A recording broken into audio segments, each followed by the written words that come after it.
All right, so thanks for the responses. So far, it looks like we don't have anyone applying for the RLF grant. That's okay. The information we'll be providing today, a lot of the base information is the same across the board. So without any further ado, I'm going to turn it over to Gianna. Thanks, Katie. And hi, everyone. Really appreciate you taking the time to be here and learn more about applying for EPA Brownfield grants. I am Gianna Rosati. I'm a Brownfields Project Officer in EPA Region 3, based in Philly. I oversee a variety of different grant projects around the region. I'm the Virginia State Liaison and work closely with Virginia DEQ. And I'm also the grants coordinator and oversee the grant competitions in our region each year. So there's a lot of acronyms, but an important one to know is MARC, which stands for Multi-Purpose Assessment Revolving Loan Fund and Cleanup Grants, which are being offered this year. Next slide. I'll try to keep this information as light as possible. I know it's a lot to absorb, but as specific questions come up, please be sure to put them in the chat and we can get them clarified. This is just a general grant timeline of what happens with your application once you submit it to grants.gov on November 22nd. So it goes to EPA headquarters in Washington, D.C. They organize and sort everything there. Then they're dispersed to the regions. The regions complete a threshold eligibility review. And so to make sure the applicants that did apply are in fact eligible. From there, they move on to a national review where the narrative application is scored. Those scores are sent back to EPA headquarters. The selection officials are briefed on recommendations, and we're hoping for a May selection announcement. So who's eligible? For all grant types, we have state, local, tribal governments, general purpose units of local government, regional councils or redevelopment agencies, nonprofits, and quasi-governmental agencies. One thing to note for 501c4 nonprofit organizations, they are not eligible for assessment, multi-purpose, and revolving loan fund, but are eligible to apply for cleanup grants. So this chart is for anyone that's interested in applying for more than one grant type. So on the column on the left is one grant that you want to apply for, and you can track in the columns and rows if you're also eligible to apply for another grant type. So if you're a local government interested in applying for a community-wide assessment, you're also eligible to apply for an RLF grant or a cleanup grant, but not eligible for a different type of assessment or a multi-purpose. So if this applies to you, you can refer back to this chart. There's another chart on the next slide for applicants that have an existing grant. And so on the left column, your current grant that's open for assessments, there is a 70% drawdown of your open grant. 70% must have been spent down from by October 1st. So if this applies to you, be sure to make sure you meet that requirement. Besides that requirement, it's pretty open. You see a lot of yeses. So again, you can refer back to this if you fall in one of these categories. Next slide. So this is a nice clear table of what's being offered of the different grant types this year. With the bipartisan infrastructure law, you can see the increase of funding amounts and total award amounts. So we have multi-purpose, which are for 5-year grant periods, $800,000. We expect to award about 17 nationally. And then there's the various assessment. The new versus existing is for those with existing open grants, or if you fall into the new category, you have not received an EPA Brownfields grant within the last 10 years. Besides that, there's the RLF, which are up to $1 million over 5 years, only anticipating awarding about 10 of them, depending on how many applicants come in. And then with cleanup, new this year, there's different levels of funding. So we have ranging from $500,000 up to $2 million. The $2 million will be less awards, only 8 total expected, but it's nice to have the different options. So I'll go into more assessment detail on the next slide. So diving into assessments. So we have 3 different types available this year: coalition, community-wide, and state and tribal. Coalition grants are made up of different organizations. So you have a lead applicant and then coalition members. This is designed for communities that might not have the resources to manage a grant program and put together a grant application on their own. So you join forces with other organizations in your area. And if you can identify a lead applicant to come in as the lead coalition member, these grants are up to $1 million, multiple assessments throughout a target area over 4 years. Community-wide are our most common grants. They're up to $500,000. And just like the name, community-wide across a target area, again, also over a 4-year grant period. State and tribal are really for just state and tribal entities. They're a big $2 million grant. Community-wide, again, for the target area over 5 years. And this would be, for example, like Virginia DEQ. Fortunately, they applied last year and were selected for funding, so they have a new grant. So eligible activities under the assessment grants, besides just completing a phase 1 and phase 2 assessments, a lot go into them to make sure they're actually successful.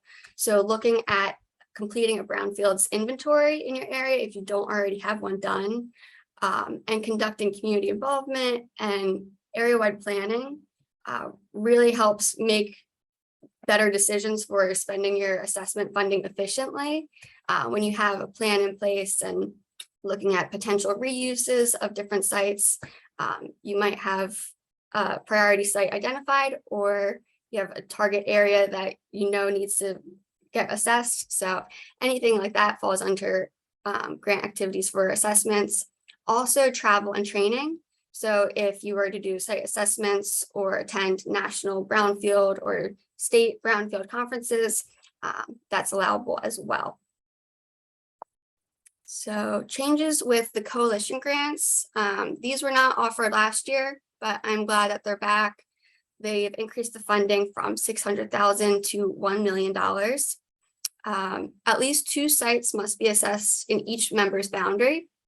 So each organization that is part of the coalition needs to have at least 2 sites assessed in their area. Target areas can't overlap. And we're looking for 1 coalition member that's a community-based organization. Next slide. All right, so moving on to cleanup grants. There's a little bit more required for applying for a cleanup grant compared to assessment. These funds are for a specific site or specific multiple sites. So eligible activities besides actual cleanup activities include program reporting, cleanup oversight, environmental monitoring, and also reuse planning. So planning is very important to all of our grants, and it's definitely allowable. But sampling activities and analysis of cleanup alternatives with their cost estimates need to be done before applying for the grant. So I'll get into that in more detail on the next slide.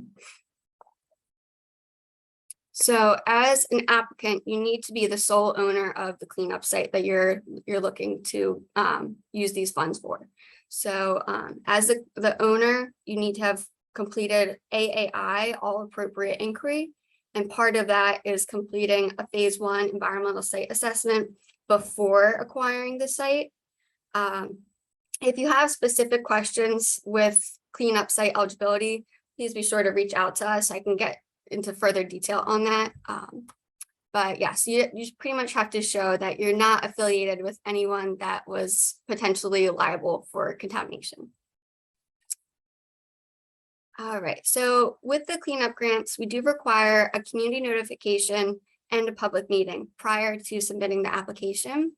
So this community ad showing that you're applying for a cleanup grant, you would need to provide a draft application to your community to allow for comments, suggestions, any feedback. where your application can be found, whether it's on a website or in person at a library. And the community ad has to show the date, time, and location for the public meeting. So during the public meeting, it's to discuss any comments, can be in person or virtual. And then when submitting your grant application, you have to show that you had the meeting, a summary of any comments, any meeting notes, your response to the public comments, and participant lists. But what's really important with this is the 2 weeks of notification with the community ad before submitting.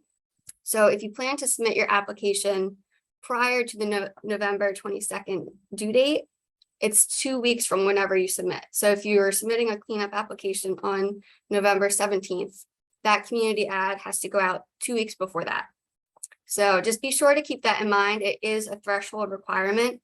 And if that community ad goes out in less than 2 weeks, we can't move forward with reviewing your application.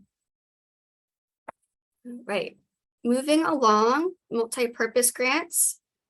So these are really just a combination of assessment and cleanups. So again, developing inventories if you don't have that for brownfield sites, prioritizing sites, coming up with a community engagement plan and a reuse plan for your area.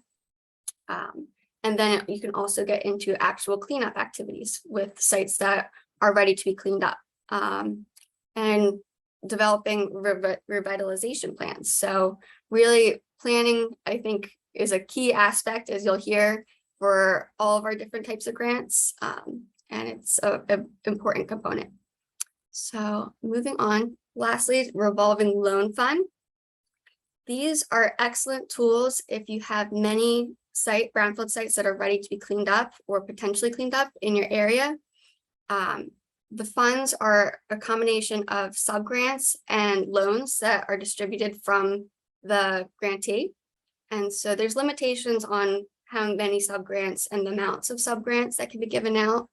But what's really cool about these grants is that with the loans that are given out to other organizations to complete cleanups, they revolve back, and that funding can be continued to be used on other cleanup sites. And there's potential loan income from interest. So these we do not suggest for a completely new applicant that's not familiar with any brownfield or EPA grants. But if you have any questions, again, be sure to just ask us, and we're happy to discuss this further. All right, I think that's it for my section. I will pass it back to Katie. Thanks, Gianna. At this time, if anyone has any questions, we welcome them. If you've submitted them in the chat, we'll take them now, or feel free to ask them.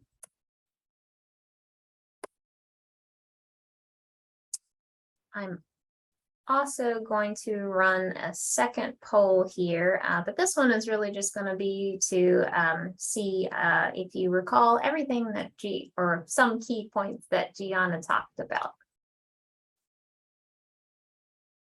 All right.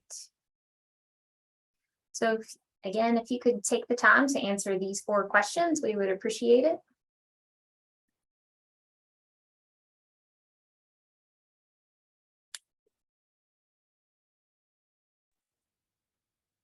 Hey, Katie, we do have one question from the chat from Amy. Thanks, Amy asks, do any of the grants allow for the demolition of a building? That's a good question. Thank you, Amy. Demolition and construction costs are not eligible for any of our grants. And I see the question for cleanup grants, would leasing a site qualify as ownership? No, we need a recorded deed or some kind of transfer that you are the sole owner of the property.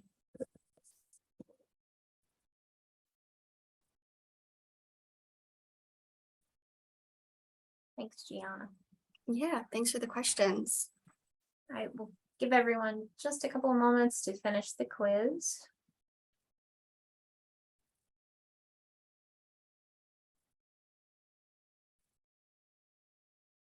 All right.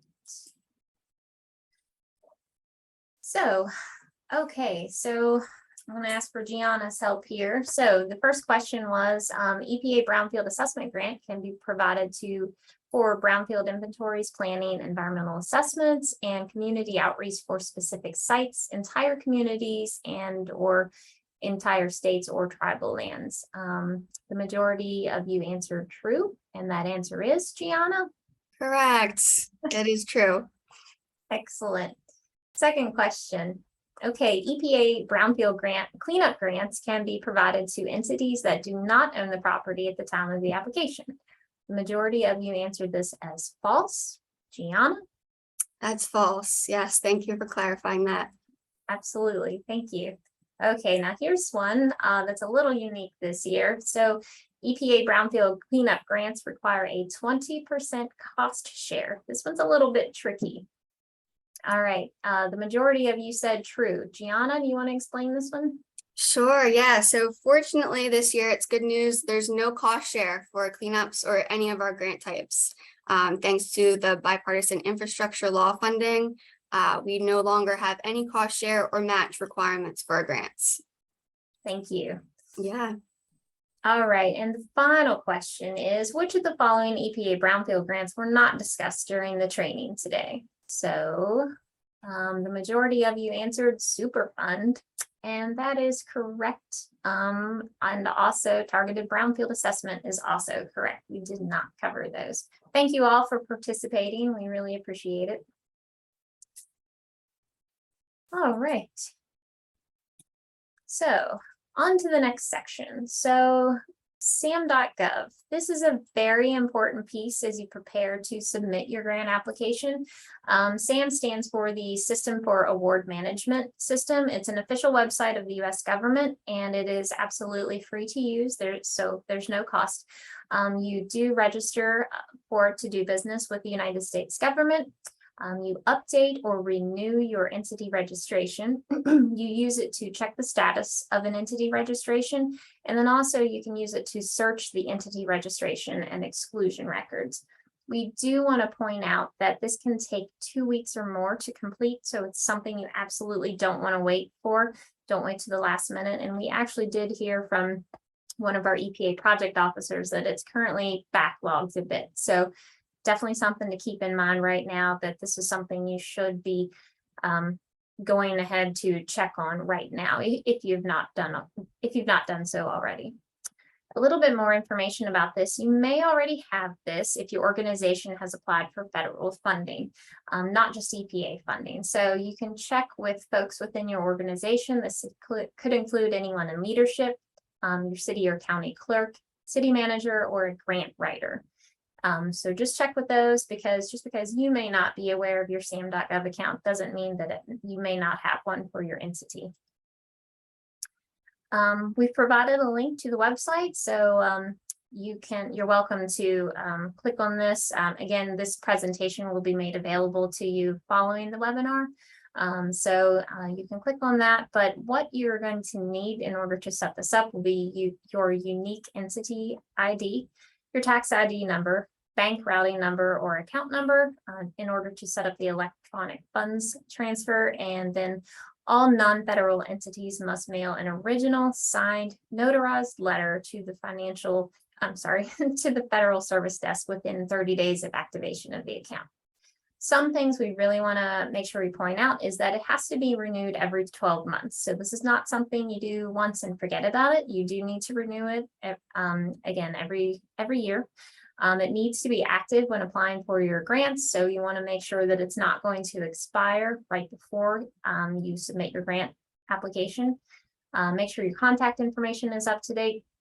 Again, just as you may have checked with someone in your entity or organization to see if you have a SAM.gov account, it could be for someone who's no longer there. So you need to make sure that the proper contact person is there. And again, we want to point out that it's free to register and renew. We do want to point out that unfortunately, this is something that some folks will try to scam you on. So don't buy into that. Again, it's not a very complicated process generally, but if you need any help, please reach out to us, and if we don't know the answer, we will certainly be happy to work with you to work through the process.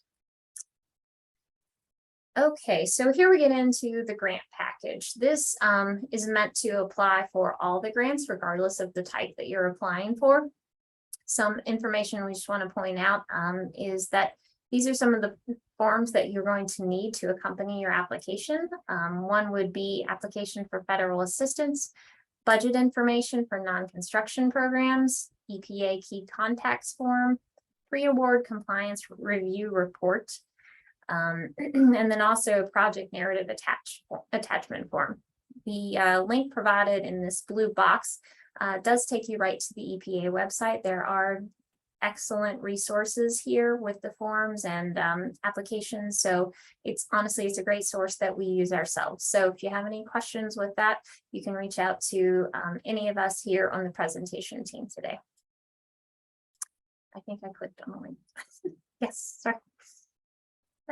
The link is active in case you're curious. Okay, so now we get into threshold criteria. So this is geared specifically to the assessment grants. So for all applications, you need to make sure you are an eligible applicant. Gianna just covered that for us previously. So you want to refer to that information to make sure you are eligible. You need to identify community involvement that's been that you have conducted prior to your application. So when it comes to visioning for the site or the area, you want to let them know in the application what has happened.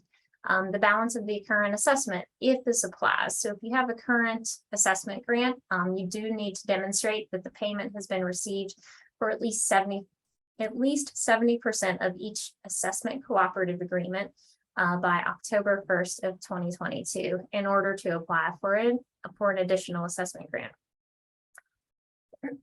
For site-specific information for the applications, you need the basic information. So which sites are you going to be assessing? Clearly identify that.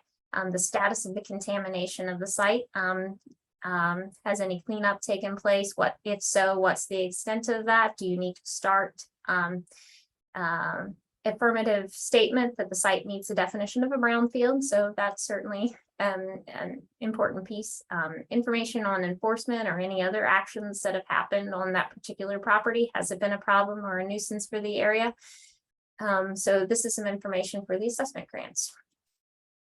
When it comes to cleanup grant, again, eligible, are you an eligible applicant? That's what you need to make sure you meet that information. Information on the previously awarded cleanup grant. So be sure to present any of that information. Ownership information, again, Gianna touched on that previously. Again, basic site information. Let's see, and then you get into some property ownership eligibility. So again, as we learned earlier, you do need to own the property for a cleanup grant. Let's see, description of the cleanup authority and the oversight. So what's your plan for that? So you need to list that information, and community notification documents. Again, as Gianna stated, the importance of making sure your notification is going to happen 2 weeks prior to the submittal of your application. So that's really important that you're not shy of the 2 weeks. So be sure to put that in there as well. This is new this year. So a new piece of information for the cleanup grant is site characteristic. So the applicants need to show that there has been a sufficient level of site characterization from the environmental site assessment performed to date for the remediation in order for that to begin on the sites. Karen and Lucas are going to talk a bit more about that a little bit later, but this kind of goes hand in hand with the determination that is going to be made by the state agencies. So you've covered this in previous applications, but again, this is a key piece that the way we're handling that is making sure that it's the state agency. So in this case, we have the folks from the Virginia DEQ to talk a bit more about that. So when it comes to, again, the cleanup grant, there is some additional threshold criteria. This has to do with if you are eligible for a VRP or if you are not eligible. And so if you would be eligible for the voluntary program, you do need a letter from the Virginia DEQ that affirms that it's eligible. It states whether the site is or it will be enrolled, and indicates that there's a sufficient level of site characterization, again, as we just talked about a bit about. And also indicates that additional assessment is needed and affirms there will be a sufficient level of the characterization from the ESA that's performed by June 15th of 2023. If it's not eligible, you will need a letter from the DEQ that explains why it's not eligible to be enrolled, and then state in the threshold criteria the response whether an environmental professional has certified the following information.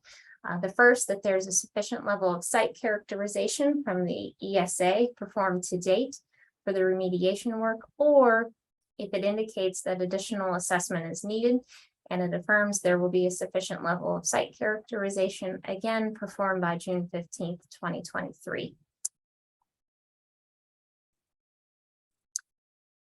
I just see that we've actually covered all this with Gianna, so I'm not going to go over that. I'm not going to go over some of that again. Yeah, so I'll just take this time to say that it is certainly really important, and of course this is unique for the cleanup grant. So again, reminder about the 2-week turnaround.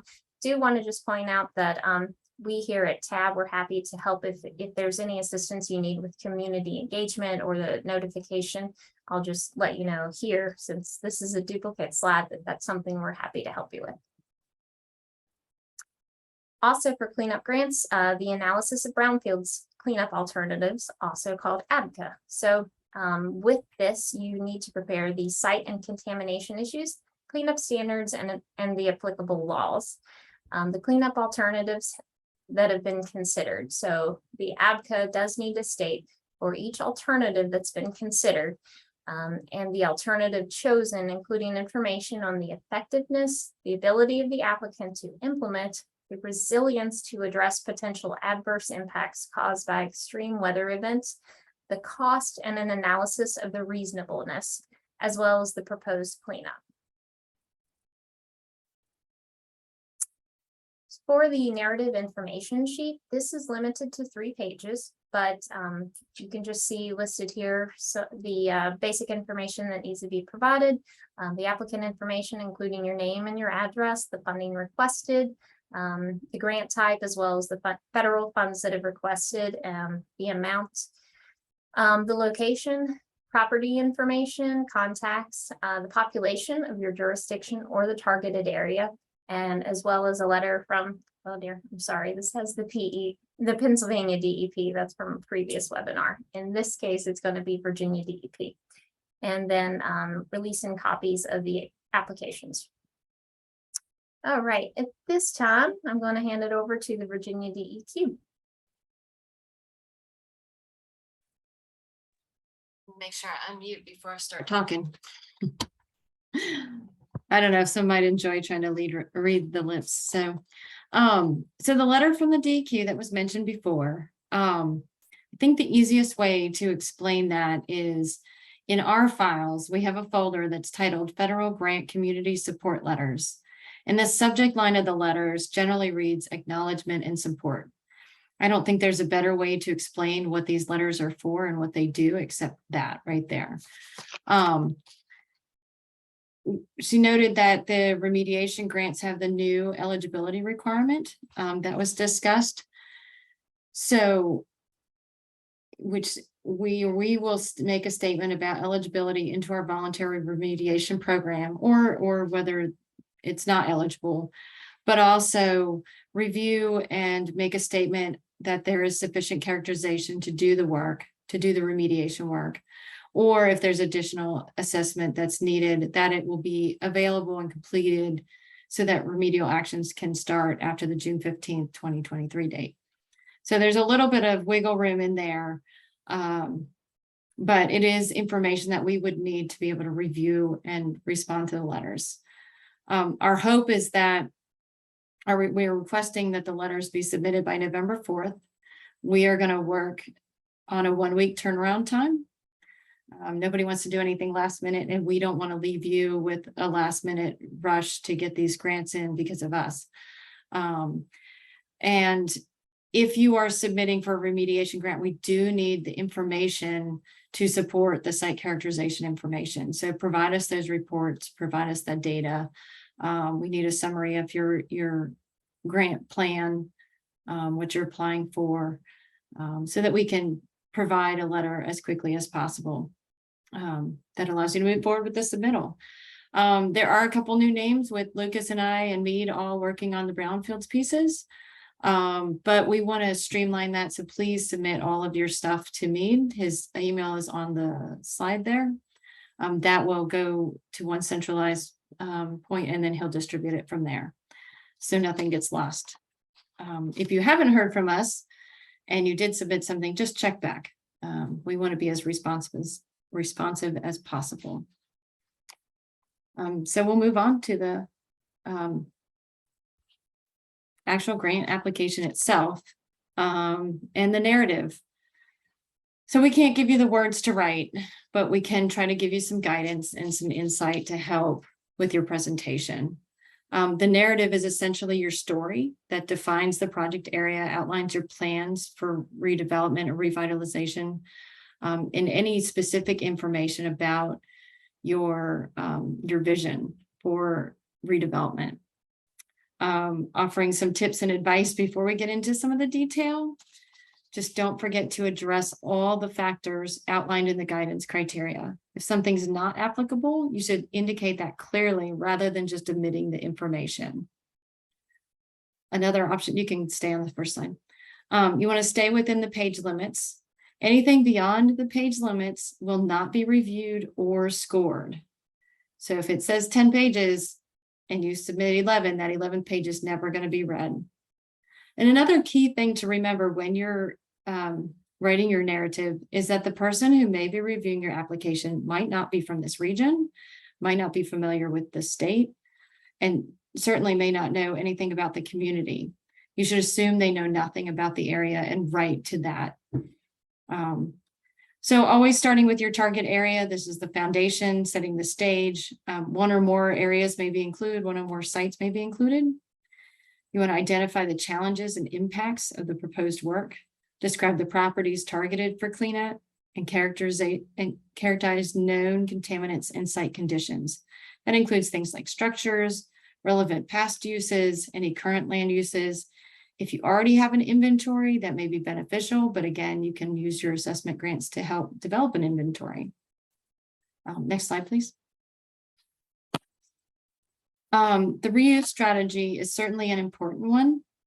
This section defines any reuse plans you've developed based on existing land use or revitalization plans or related community priorities. This is an opportunity to describe how the public, including the underserved communities and project partners, were involved in the development of the strategy or your plans. Remember that project partners includes the Virginia DEQ. We consider ourselves a partner with you all in Virginia, and we are available to you.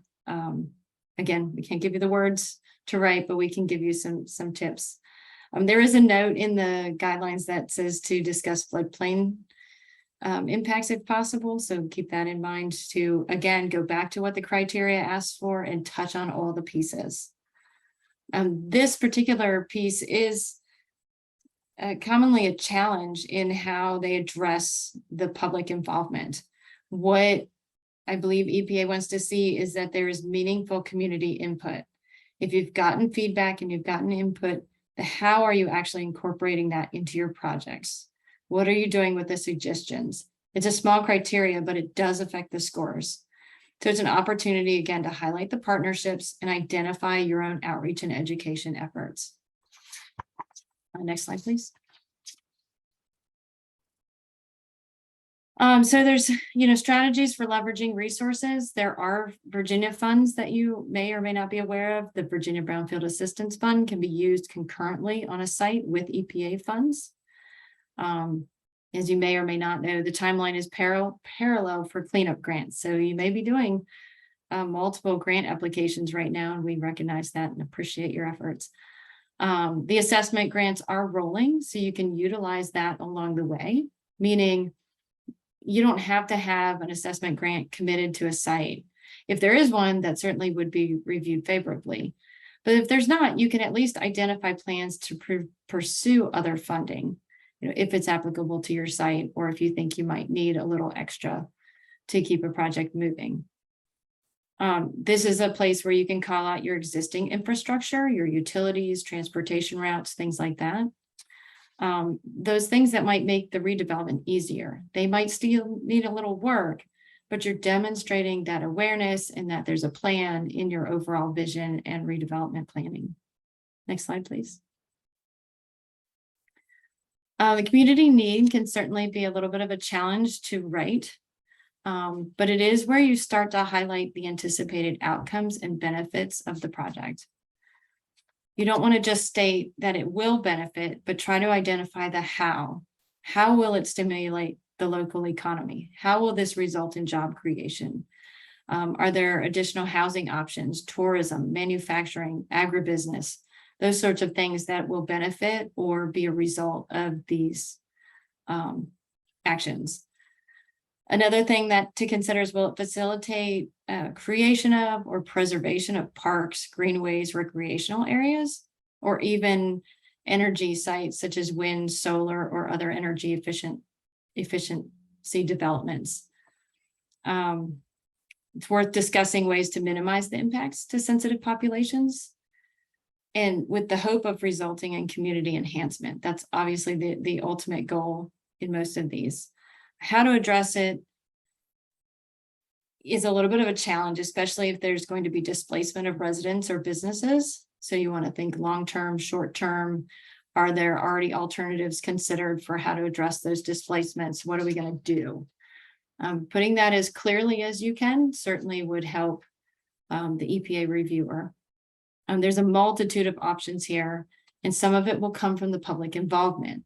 So loop it back to your public involvement and loop it back to your project partners. And remember, DEQ is one of your project partners. Loop it back to anything you've gotten or received or plan or hope to get from your outreach and education. Next slide, please.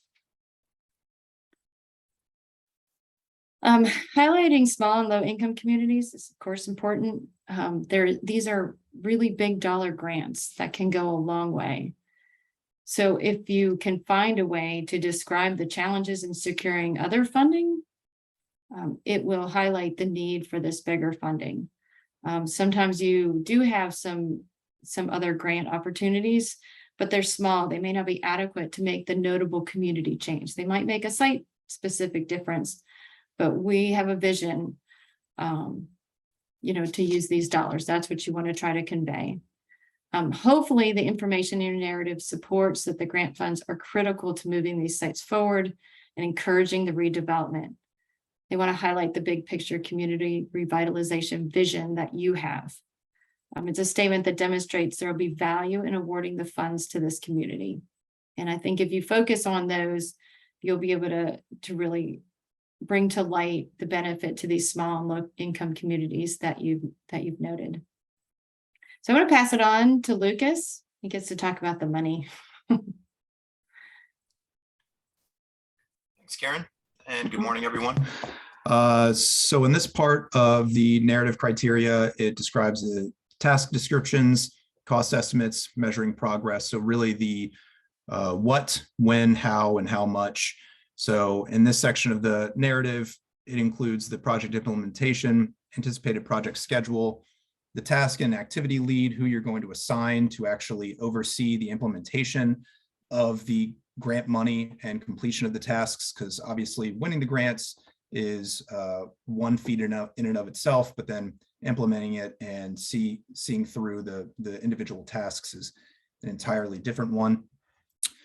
Your output description, and then also your breakdown of cost estimates.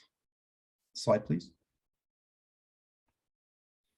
So key things to remember for this part of the narrative: you want to fully explain any participant support costs and processes, discuss how you'll identify any additional sites that you may be including for an assessment grant, be clear on how cost estimates were calculated and estimated. You want to obviously break down and paint a picture on how you got to your final dollar amount, and be specific on the breakdown of your cost estimates.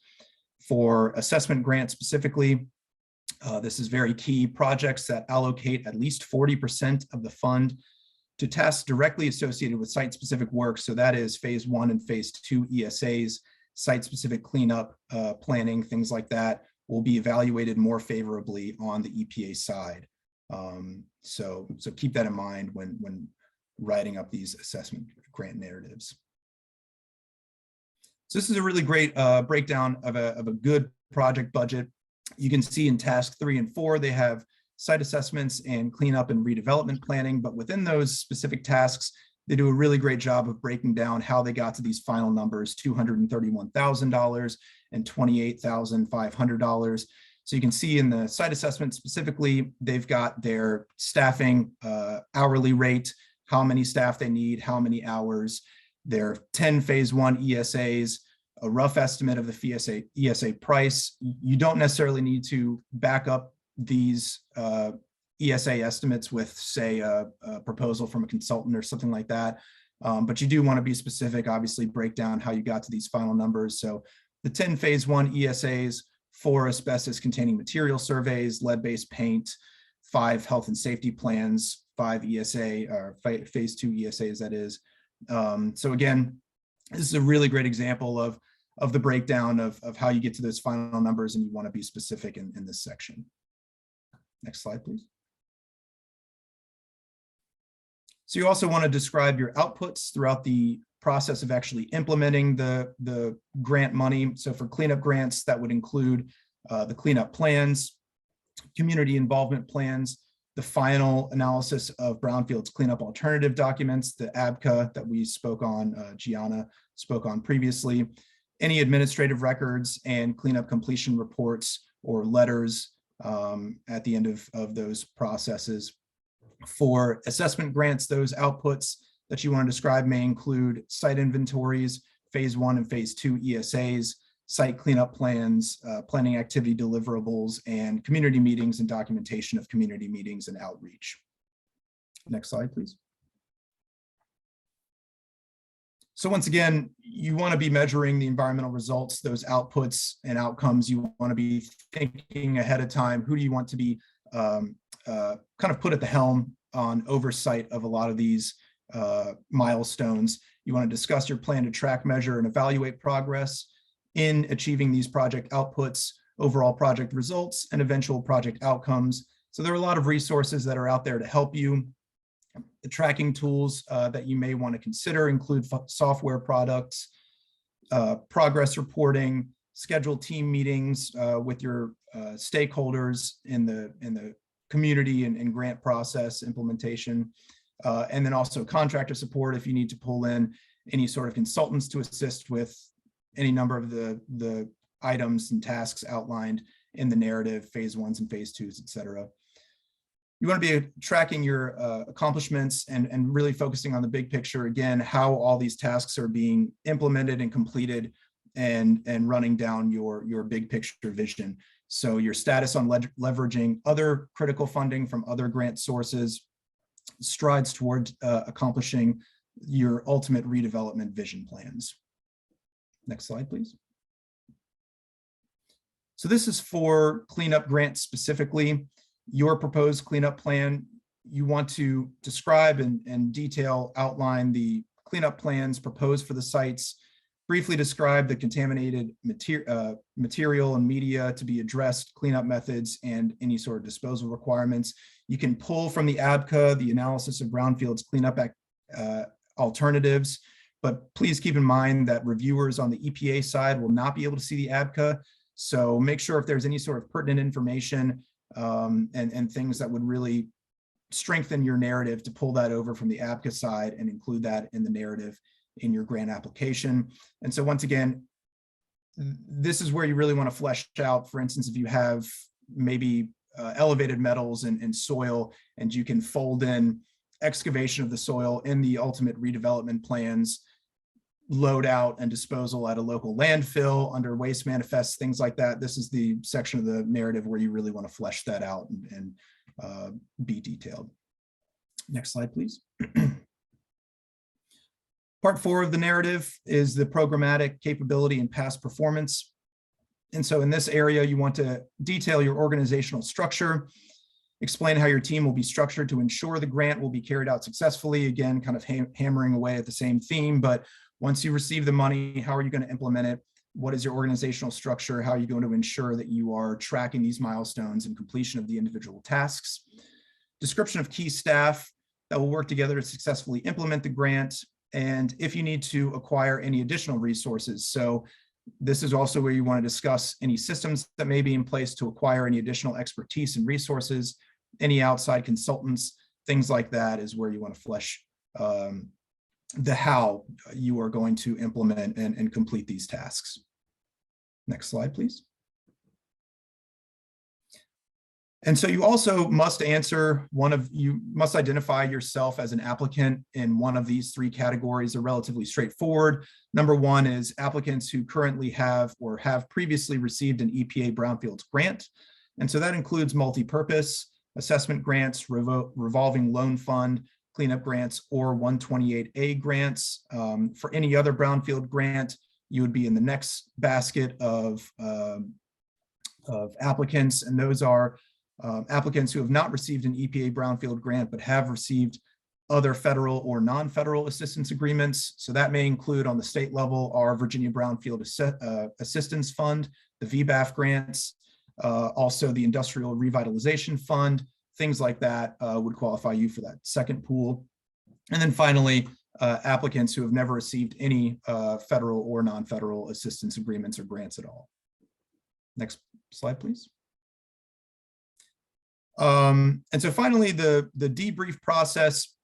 This is a really great tool for those applicants who may unfortunately not have been selected for the grants. Again, they are competitive. It's a great resource, an opportunity to have these debriefs, which typically include an EPA Region 3 representative to discuss the grading outcome of your grant application. DEQ can also, between myself, Karen, and Mead, we can definitely make ourselves available and attend these meetings as well to assist. But it's a really great opportunity to go through where sections of your narrative or overall application could have been optimized a little bit more, where they could be made stronger so that you may be more successful on subsequent grant cycles. And if we are involved on the DEQ side, we may be able to help assist in filling these holes with the VBAF grant opportunities, or otherwise we may be able to offer some other resources. It's a great opportunity to answer any questions that you may have and discuss sections of the application that can be approved upon on the next grant cycle. Because ultimately we are all on the same team.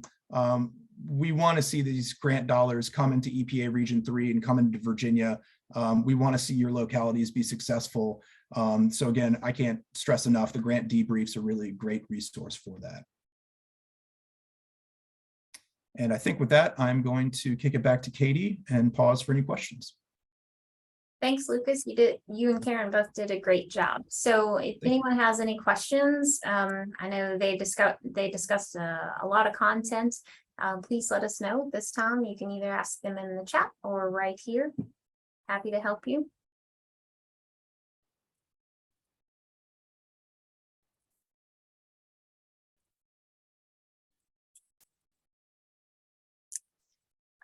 I do have one final poll to ask. I promise it's painless. It just helps us to track to see if we're hopefully getting the information across in a way that is helpful. So I am going to launch that right now. It's just 2 questions. I promise it's painless, but we appreciate your feedback. Just want to know hopefully how this has helped with your understanding of grants. And don't forget, if you have any questions, now's a great time to ask them. You've got some great folks here. May I chime in while we're waiting? Please, Karen. So Becca Phillips, thank you for making that note. That is one thing that we talk about often, is that not everyone will be awarded, but that shouldn't mean you give up, and it shouldn't mean that you can't try again next year. And it doesn't mean you won't be successful the next time you try. There are different things going on in the review side and different things going on in communities, and maybe, you know, the next time you might have a little bit more oomph to your presentation, maybe a little more community involvement, a little more vision that's defined that you can present, you know, whatever the factors are. So thank you for saying that. All right, and thanks everyone for taking the time to answer our polls. It's very helpful for us.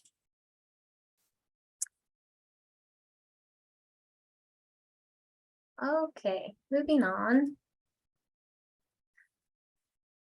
So I just want to take the time to let you know how we here at WVU TAB can help. Again, we are the technical assistance to Brownfield provider for EPA Region 3. So all the resources that we provide are completely free.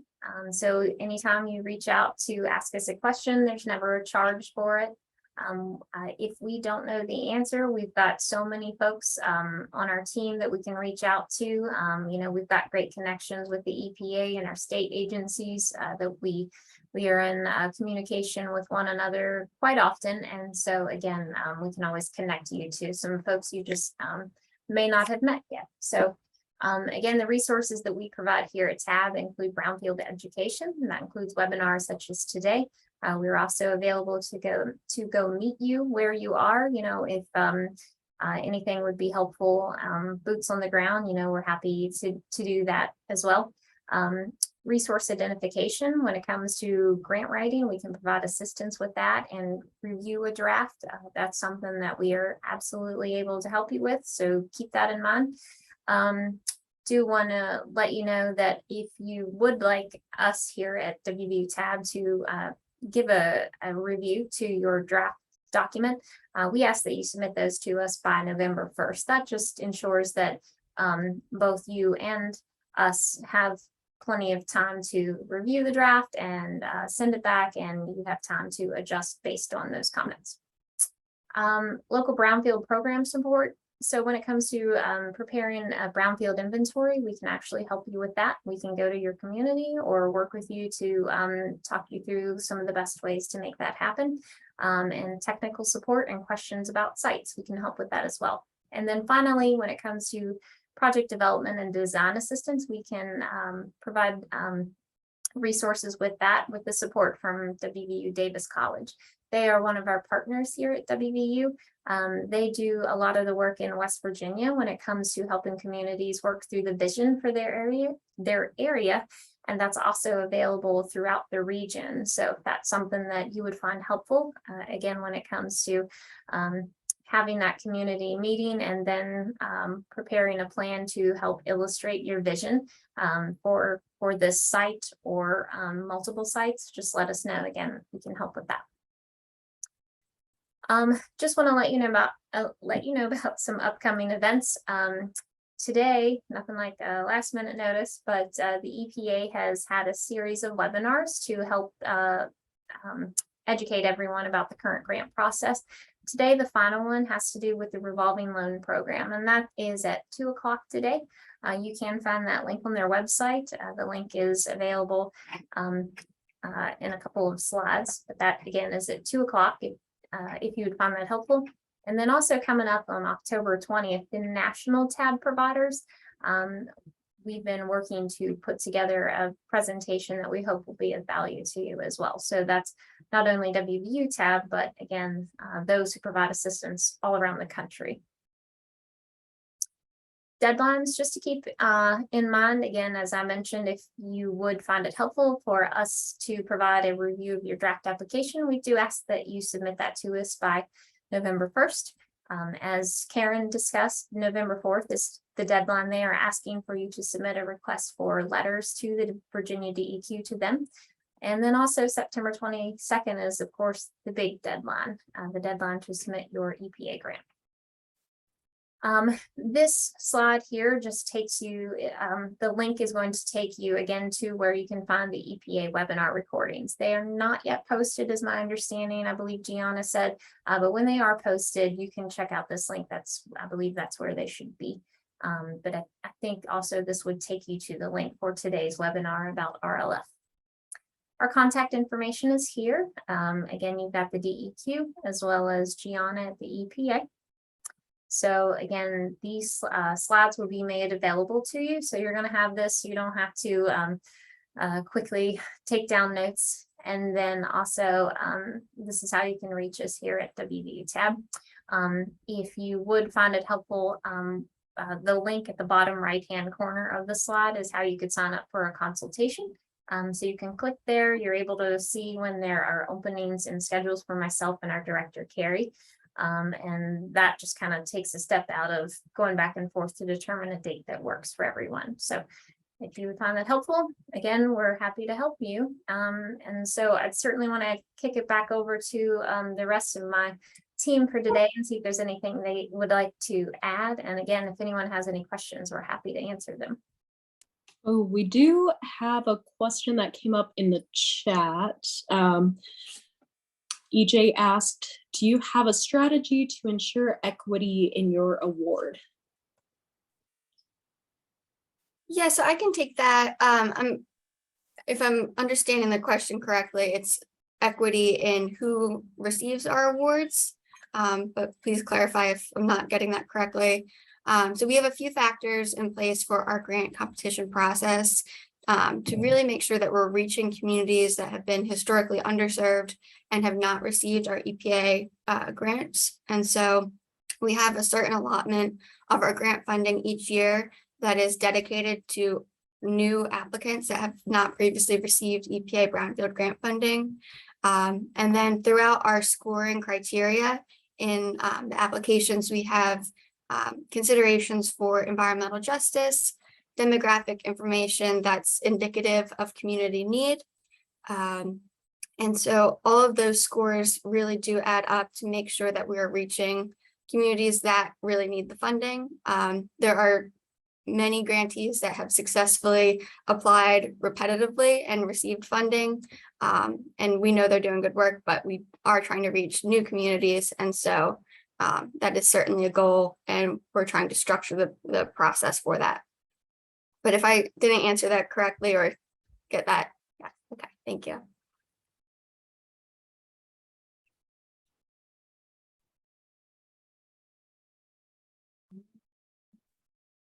Okay, everyone. Well, I think that wraps it up. I think we'll stick around for just a few minutes. If you would like to grab one of us, just ask a question. We do thank you for taking time out of your day to join us here for the presentation. Again, if we can be of any assistance as you're going through this process, you now have great contact information, so don't hesitate to reach out, and we hope you enjoy the rest of your day.